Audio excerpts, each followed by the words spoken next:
Yo, what's going on, guys? We're back with another tutorial catalog video, and we're going to be doing a pretty much tutorial on how to do YTD files, how to have external dictionaries for your textures. We're going to do this on Solums 2.7.2 and also on Blender 4.5.2 LTS. So to get started, we're just going to obviously install Blender and have our Solums ready. If you don't already have this ready, you should probably watch a tutorial on how to do that. We're going to start off with just adding a simple mesh. I'm just going to do a cube for the tutorial's sake. Make sure that my viewport shader is also in the right shading material, showing that it has the material preview. I'm going to go over to Solums, open down drawables, and the first thing that I'm going to do before I do anything is go ahead and add this to my cube because I need an actual texture to be able to be shown, obviously. So we're going to go to the actual texture node shader, move this over here so that way it's lined up correctly. And if you see, a lot of this stuff most times is kind of useless if you're not using a height map or you're not trying to follow one specific UV map. I've noticed that if you stay on one UV map that you'll have overlays and one texture will look good and the next texture will be all blurry, fuzzy, and just obviously not looking correct. It'll be disformed, etc. So the best way to avoid that is just obviously UV it and then also check and make sure that in your texture shader nodes that everything looks correct. So we'll just do something real simple on this cube. We'll just add something basic. Let's do a nicer texture. That one kind of looks a little butt. So you can see it's just an easy, simplistic little texture. I'll go ahead and UV it really fast, that way we can actually see it a little bit better. You can see that it's already pretty much showing the texture, but we want it to be able to display the texture cleaner, but also have the full texture. You see what I'm saying? And then if you have any problems with stuff like this, with UV textures or anything like that, and you guys need to understand how to do UV textures, I can also teach a little video on that or do a tutorial on that. When you're doing rotating, to also get the perfect angles, click the little rotation tool and just make sure it's divisible by 90, and you're probably going to do that 4 times to have a perfectly equal 360-degree angle of whatever texture you're trying to do. So if you can see, we got the pretty much the texture laid out, just enough to where you can see what is on it. You get what I'm saying? It doesn't have to be perfect. I'm just showing you guys a little example. All right.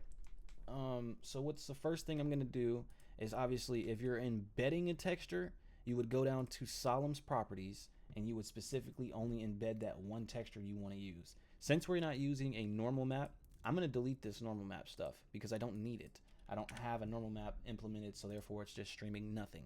So let's save a little bit of data, and then if I wanted to embed it, this is how I would embed it. But for this tutorial specifically, we want to use what's called Vicos or Vicos tools, however you call it, however you pronounce it, same thing. We're going to be using a tool called Vicos tools. So back in Solums, before I even get to that, let's go ahead and create this as a drawable. I'm going to auto embed collisions because we need collisions on anything that's going to be a prop for itself. We're going to lower this down, and then we're going to open the collision BVH texture, and we're going to go ahead and remove this texture because we do not want a texture like that on our actual collisions themselves, because that won't work.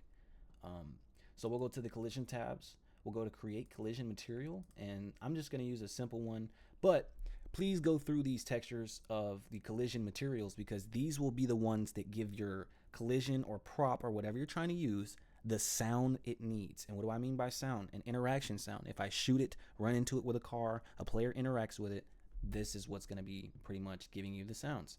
So if I wanted it to be plastic and shoot it when it's plastic, it will make the plastic sound effects. You can also do all types of other things, man. It's mainly for terrain and other things like that you can use it for, but it's very important to use it on your MLOs and your models so everything sounds correct.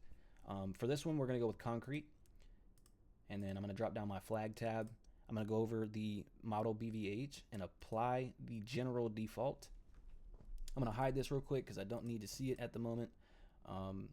Let's go ahead and embed these textures to the texture dictionary. So you just press plus on this little icon right here, and we'll just call this test, just to make it real simple. It's already got the cube. We're gonna go ahead and make a texture dictionary export location, like wherever you want to export all of your YDRs, your YTDs, your Y types, excuse me. Everything is going to be exported to the same folder. You don't want to mix anything up, just keep it all together. All right, so we can unhide this, and then we're gonna go ahead and click this, paste our trajectory we just selected, accept, and then we're gonna click YTD files. So it's gonna export it as a YTD. That is pretty much the quickest and easiest method that I know. You also select A, and then you export, CodeWalker XML, export, and then you export the entire model. And then you'll have the YDR and then the YTD. Obviously, you're gonna need a YTD, excuse me, a YTYP. So we can go to Solemn's Tools, we select everything, and then we drop down this, hit the plus, call this whatever you want to call it. I'm just gonna call it test to make it simplistic for this tutorial. We'll select all. For your collision, you want to do static, and for your cube, you want to do static as well. So it'll pull up with 32 flags. And then for the archetype, you can see that the physics dictionary is here. The texture dictionary is what you have to add. So the texture dictionary is what you just put into this file. So we're just gonna, it's test YTD. So we're just gonna call it test. And then we'll export this, and we'll be able to load this up in CodeWalker now. So we're gonna go ahead to our folder, drag, bring this to the RPF CodeWalker Explorer, and then when you open up the cube, you will see the cube is white. It is white because the texture is not embedded. It is not stuck to it, so therefore it's not gonna load the textures in here. So how do we do that? We're gonna go to the folder that we created. We'll create a whole new folder. In the description, I will have a FX manifest Lua. If you guys do not know how to make one, I will teach you guys how to do that. We're gonna make a new folder, and we're just gonna call this stream. And then in this folder, we're gonna make a section called YDR. We're gonna make another one, and we're gonna call that one YTYP. And then we're gonna get another one and call that one YTD. So for the YDR, YDR, YTD, YTD, and then the YTYP. And then we'll select this whole folder on where we want our trajectory to go, okay? And then we're gonna go into our CodeWalker itself. Make sure your DLCs are enabled. You will have errors if you do not work with your DLCs enabled. You will have issues. So we're gonna click the top left. We're gonna go to, excuse me, we're gonna go to Tools, Project Window, File, Open Folder, paste our trajectory, select folder.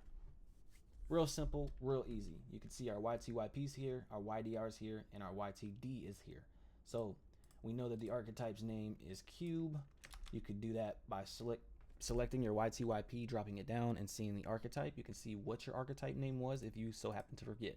Go to new, and you're gonna click YMAP file. Name this YMAP file whatever you want to name it, and then you're gonna click YMAP at the top middle, new entity, and right here for archetypes, you'll paste in the archetype. All right, and then now, when you spawn this in game, it will put on the correct texture. Don't forget to calculate all extents, calculate flags, and you're gonna save your YMAP as for the very first time. And we also need to make a new folder for our YMAPs. Yeah, YMAP. And then we'll open this up, save it in here. And then there's a little button called Tools right here. We'll use a manifest generator. Really simple, easy manifest generator. Generate, save manifest, and then you'll go ahead and save the manifest in the main page itself. Now that that's done, you'll see that all this is pretty much ready to go. Only thing we have to do is have the FX manifest ready so it can load into your servers. The one that I have in the description looks exactly like this. For author, you're gonna obviously just put your name or whoever's making the maps. The description is just pretty much what you're making, so I'm just gonna call it cube test, and then the version is 1.0, and that's the first version of this map. When you're making maps, a lot of people miss out the part where it says this is a map. Yes, if it's not a map, put no. That way it's an add-on. Make sure that your FX manifest versions are actually correct, because it's going to cause a lot of streaming issues in the long run. You're wondering why your models are over streaming, or they're being streamed incorrectly, they're overlapping other ones. Maybe it's because you don't have the FX versions correctly, the game version correctly, the fact that it's a map correctly, or you just did not calculate the extents in CodeWalker. Make sure you're calculating everything and you're saving everything correctly. Otherwise, you will have issues. So we're just gonna go ahead and save this. And now we're pretty much done. I can load this into my FiveM server and pretty much see the cube with one little easy face on it of just having whatever the textures was that you applied. It's real simple, it's real easy. Make sure you guys make your YTDs external, like I said, today. Don't take too long, get that done. It will have your projects coming out way better, man. And trying to make short tutorials, so I was talking a little fast. If I did scoot or speed over anything too quick, make sure you guys do leave a comment and let me know. I can make another one touching on specific details or other things that you guys are interested in learning. That being said, thank you guys for tuning in, and I hope to see you guys in the next tutorial.